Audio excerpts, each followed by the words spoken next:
เปิดภาพมาพี่น้องเอ๋ยเนาะกับครูดอยก็อยู่ในช่วงระหว่างการเดินทางพี่น้องเอ๋ยเนาะก็พาพ่อแม่พี่น้องมาประจนภัยกับเส้นทางที่ว่าโถพี่น้องเนาะก็คือสุดยอดอีหลีพี่น้องเส้นทางซ้ายนี้เป็นเส้นทางที่ว่านักหน่วงพี่น้องเอ๋ยเนาะก่อนอื่นก็กราบทักทายสบายดีและสวัสดีเด้อพี่น้องบ่ว่าจะอยู่ในประเทศและต่างประเทศก็ขอยินดีต้อนรับเข้าสู่ช่องครูดอยอีกคือเก่าคือเดิมพี่น้องเอ้ยก็เดี๋ยวนี้ครูดอยกำลังเดินทางพี่น้องเอ้ยเนาะไปทำภารกิจคือเก่าคือเดิมพี่น้องเอ้ยเนาะหลังจากที่ว่าครูดอยกลับจากภารกิจในช่วงแล้วพี่น้องเนาะครูดอยกลับมาฮอดปุ๊บก็คือลูกสาวพี่น้องเนาะลูกอุ้งอิงบ่สบายก็ครูดอยก็ได้อยู่ก็คือ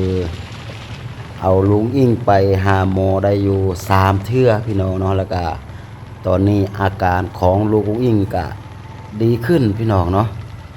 หลังจากอาการของลุงอิงดีขึ้นก็คือครูดอยก็กลับมาเป็นสะพานบุญคือเก่าคือเดิมพี่น้องเอ๋ยเนาะออกมาทำภารกิจกะเดี๋ยวนี้ครูดอยกำลังจะเดินทาง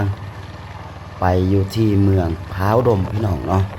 เพราะว่าครูดอยกะยังมีภารกิจที่ว่าค้างคาอยู่ที่เมืองพร้าวดมหลายอย่างพี่น้องเอ้ยเนาะแล้วก็เดี๋ยวนี้ครูดอยกำลังเดินทางไปกะโถฝนตก2-3มื้อพี่น้องเนาะเบิ่งเส้นทางเนี่ยโถ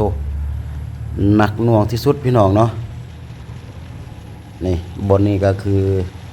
ครูดอยก็ต้องได้ท่าให้รถใหญ่ไปก่อนพี่น้องเอ้ยเนาะถ้าหากว่าครูดอยไปบ่มันมีน้ำก็คือน้ำมันจะสะถึกครูดอยพี่น้องเอ้ยก็ต้องได้ลีกให้รถใหญ่ไปก่อนหลังจากรถใหญ่ไปแล้วก็ครูดอยจึงจะไปพี่น้องเอ้ยเนาะเบิ่งทางหรือว่าถนนนี่บ่ฮู้ว่ามันเป็นบ่อป่าหรือว่าน้องป่าหรือว่ามันเป็นถนนเลยพี่น้องเนาะถ้าหากว่าน้ำมันบกคุณเนี่ยก็คือนำซ้ำนี่เฮาสามารถปล่อยปลาได้พี่น้องเอ้ยโถฝนตกก็คือทางนี่บ่ให้ว่าเลยพี่น้องเนาะคือนักหน่วงอีหลีครูดอยก็คอยขี่คอยมาพี่น้องเอ้ยเนาะเพราะว่าทางมันนอกจากว่ามันจะเปื้อนมันจะเป็นโคลนเป็นตมแล้วเป็นบ่อแบบนี้พี่น้องเอ้ยเนาะนี่แล้วทางลุ่มก็เป็นมักหินตื้มโทรถนี่ไปบ่ฮู้เลยเนาะก็คือลงไปในบัวก็คือต่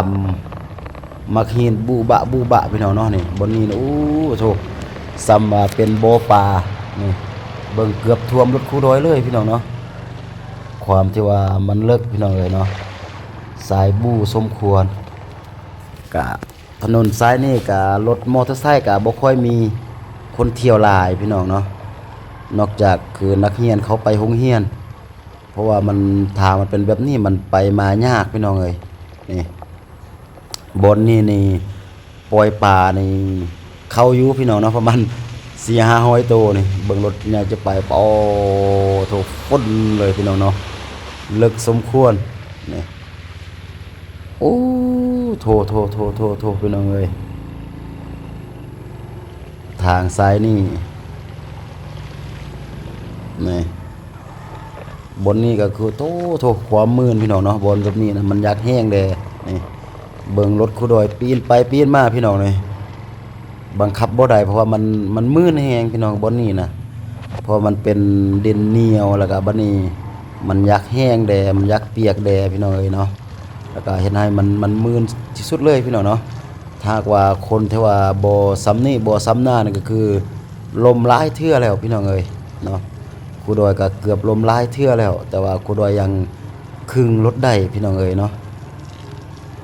นี่โถหนักสมควรพี่น้องเนาะก็คือมันเป็นแบบนี้เกือบตลอดเส้นทางเลยพี่น้องเนาะทางดีเกือบบ่มีเลยพี่น้อง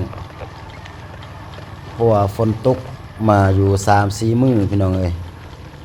นี่ไปน้อยหนึงก็ 10เมตร20เมตรก็เจอเป็นบ่อน้ำแบบนี้พี่น้องเอ้ยปอโถซ้ำก็ว่าเป็นหนองป่าเลยเนาะน้ำก็ขุ่นจุ้ยเลยพี่น้องเอ้ย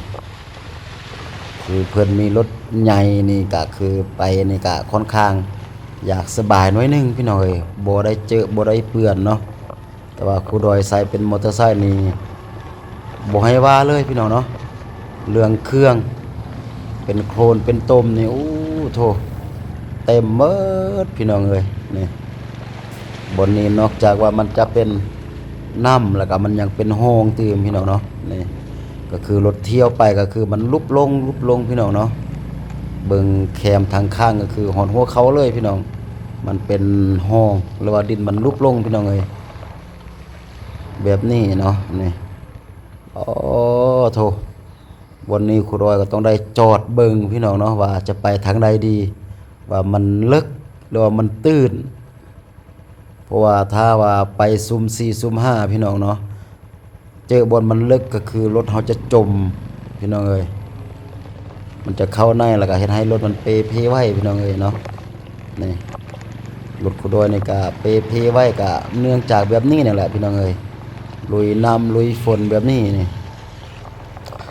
โอ้โถเบิ่งทางสองฟ้าข้างก็คือมันลุบลงเลยพี่น้องเนาะนี่เป็นตาฝังเลยใบเบิ่งนึงก็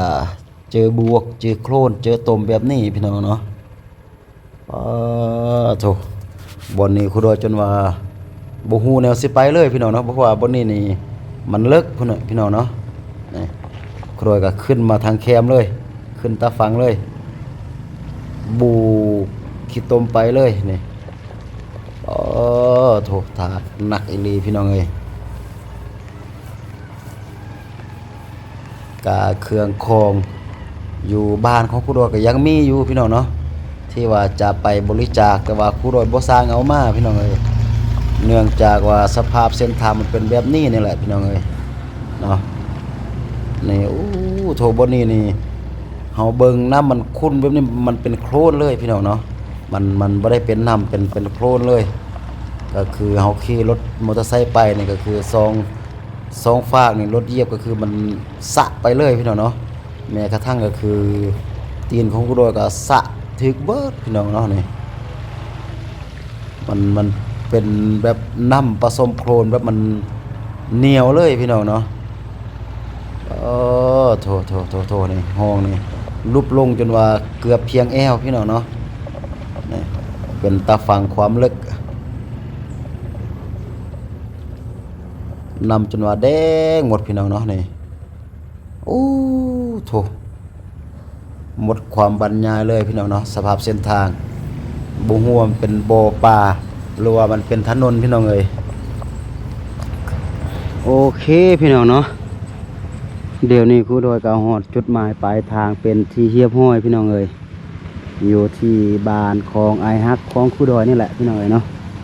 ก็บ่ฮู้ว่าไอฮักมาหรือว่าบ่มาพี่น้องเนาะหรือว่าไปการเนี่ยบ่มาเทื่อก็หามาฮอดสดๆใหม่ๆฮ้อนๆเลยพี่น้องเนาะโดยมาตั้งแต่7 โมงพี่น้องเอ้ยมาตั้งแต่7 โมงเช้าที่นี่อยู่11 โมงกับ43 นาทีเกือบจะฮอดเที่ยงพี่น้องเกือบจะฮอด12 โมงเพราะว่าทางมันลำบากค่อยไปค่อยมาพี่น้องเอ้ยนี่รถคุดโดยก็ยังกำลังตีป้าไว้พวกนี้เป็นสภาพรถบ่อยว่าเลยพี่น้องเนาะความเจือความเปื้อนนี่ขี้ตมหดพี่เลยพี่น้องเนาะทานน้ำถูกนี่ความอ้วยบ่อยว่าเลยพี่น้องเนาะนี่พี่ทานน้ำหดเทิงพี่เนาะคือน้ำมันเฟื่อขึ้นสุดเลยพี่น้องเลยนี่ทางนี้คือกันเนาะเพราะว่าโอ้โถบวกความลึกพี่น้องซ้ำกับน้องปลาเพิ่นแหละเนาะก็คือถ้ามันบุกคุณถ้ามันใส่ก็คือเอาปลามาปล่อยก็คือโตแห้งเลยพี่น้องเนาะแต่ละบ่อนก็คือเป็นบวกเป็นต้มนี่ตัวรถบ่อยว่าเลยพี่น้องเลยเตือนขนาดเนาะนี่ขอโทษขออภัยพี่น้องเลยเนาะนี่ถ้าว่ามันบ่สุภาพแต่ว่าอยากให้พ่อแม่พี่น้องได้เบิ่งเพราะว่าความเปื้อนของมันพี่น้องเนาะนี่ เครื่องคู่ดอยนี่โอ้โถสุดยอดอีหลีพี่น้องเอ้ยเพราะว่าฝนตกมา2-3 มื้อโถเดี๋ยวดับกุญแจรถก่อนพี่น้องเนาะกะลุงอิงดีขึ้นคู่ดอยกะเริ่มมาทำภารกิจคือเก่าพี่น้องเอ้ยโอ้ถูกหอดพี่ทุงคู่ดอยอยู่เทิงพี่ก็ยังเปื้อนพี่น้องเอ้ยขี้ตมลายโพดโถเมื่อยสุดยอดเลยเนาะคู่ดอยมากกะพอดีนักเรียนกำลังเลิกเรียนพี่น้องเอ้ยเนาะขี่รถไกลไปไกลมาอยู่หน้าเฮือนอยู่นี่แต่ว่าบุหัวไอฮักนี่มาหรือบ่พี่น้องเอ้ยแต่ว่ามันก็มีห้อยตีนอยู่ห้อยตีนรถจักรหรือรถมอเตอร์ไซค์พี่น้องเนาะแต่ว่าเขาเบิ่งเป็นห้อยตีนเก่าแล้วพี่น้องเอ้ยน่าจะกลับบ้านเป็นทีเรียบห้อยพี่น้องเอ้ยเนาะเพราะว่าเฮือนยังก็ใส่กระแจหรือว่าไปโรงเรียนกับบุหัวพี่น้องเอ้ยโธ่ก็สุดยอดดีพี่น้องเนาะเมื่อยกับทางพี่น้องเอ้ยเนาะเอาใส่เป็นมอเตอร์ไซค์แบบนี้ไปตากแดดตากฝนทางมันลำบากเกือบล่มอยู่3-4 เทื่อพี่น้องเนาะแต่ว่าดีแต่คู่ดอยแบบอย่างครึ่งรถได้ถ้าเป็นผู้หญิงคือตีนสั้นน้อยหนึ่งถ้าว่าครึ่งบฮอดดินก็คือล่ม3-4 เทื่อเป็นที่เหียบห้อยพี่น้องเอ้ยเนาะก็คือระยะทางมันกับบกไก่พี่น้องจากบ้านคู่ดอยมาที่เมืองคาเนี่ยกะระยะทางมันมีแต่อยู่ประมาณ100 กิโลพี่น้องเอ้ยถ้าว่ามันเป็นทางสบายทางลาดยางเนี่ยมันก็น่าจะบ่ต่ำกว่า2 ชั่วโมงมันก็ฮอดพี่น้องแต่ว่าตรงนี้คู่ดอยเดินทางมาอยู่ตั้งแต่7 โมงหรือว่า8 โมงอะไร8 โมงเลยพี่น้องเนาะตั้งแต่8 โมงก็8 9 10 11 12เกือบ4 ชั่วโมงอุ่นไอหักเมาเฮียนเป็นทีเยอะห้อยพี่น้องเอ้ย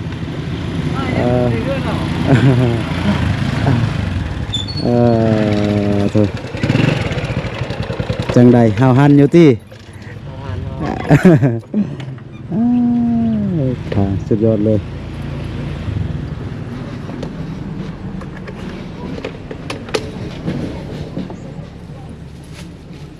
ไม่ยังกันเข้ามากินข้าวอยู่พี่วะโอ้พี่น้องเนาะไอฮักอยู่คนเดียว อันนี้ก็ไอฮักพี่น้องนั่นก็ไอฮักแต่กี้ตอนคุดอยมากอะมาอยู่น้ำพื้นนี่แหละพี่น้องเนาะคนเมื่อกี้นี่แหละแต่ว่าบ้านอยู่พุ่นแต่กี้คุดอยก็มีย่างกับไปครัวไปกินอยู่พุ่นเพราะว่าแต่กี้คุดอยมากกับบุหูจักไผ่พี่น้องเลยเนาะกับสางฮักสางเพลงไอฮักที่เมืองพาเนี่ยมีหลายพี่น้องเลยโธ่โอเคสำหรับคลิปนี้ก็จะประมาณนี้ก่อนพี่น้องเนาะคู่ดอยจะได้ขอตัวพักผ่อนก่อนจากเล็กจากน้อยเบื้องหนึ่งต้นแรงก็จะได้ออกไปทำภารกิจคือเก่าคือเดิมพี่น้องเอ๋ยเนาะทางบ่าต้นแรงเนี่ยพ่ท่านก็น่าจะเป็นมื้ออื่นก็สำหรับคลิปนี้คู่ดอยแต่ก็ขอให้ใช้พรให้หมดทุกคนที่ว่าเข้ามาเบิ่งคลิปนี้จงอยู่ดีมีแห้งอยู่ดีมีสุขเนาะขอให้มีผลสำเร็จในหน้าที่การงานคิดสิ่งใดปรารถนาสิ่งใดก็ขอให้สมดังใจปรารถนาเนาะสำหรับคลิปนี้คู่ดอยต้องกล่าวคำว่าสบายดีเนาะสบายดี